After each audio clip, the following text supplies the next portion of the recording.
let's say you're getting Sculptra in the office. How would you prepare for Sculptra? So before the treatment, because it is an injectable treatment, kind of the same rules apply as a toxin treatment or a dermal filler. What you're going to want to do is have clean, dry skin.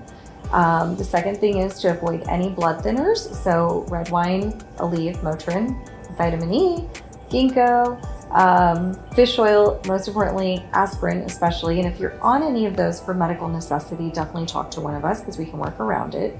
It's not that you can't have the treatment, we just have to be a little bit more creative. And really those are the two main things that you want to try to avoid before having a Sculptra treatment. For post-care, there's a little bit more involved with Sculptra because it is what we call a biostimulator. So what we're doing is we're trying to activate a collagen cascade so that you become tighter and more lifted. And so what we want you to do afterwards, we call it the rule of fives.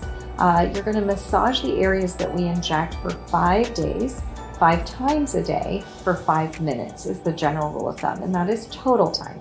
And the reason is because it is a water-based biostimulator, the theory is that it really does help kind of activate that process, if you will. Other than that, you would want to avoid physical activity or any kind of exercise for about 24 hours after.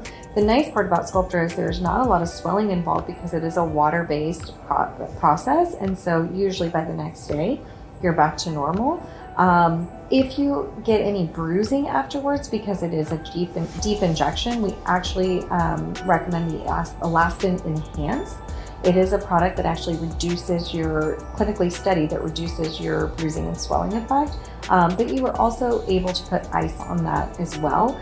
If the bruise lasts longer than 48 hours and it is something that you want to have as treat, we actually do have a laser for afterwards, and you would just call the office and we can absolutely take care of that.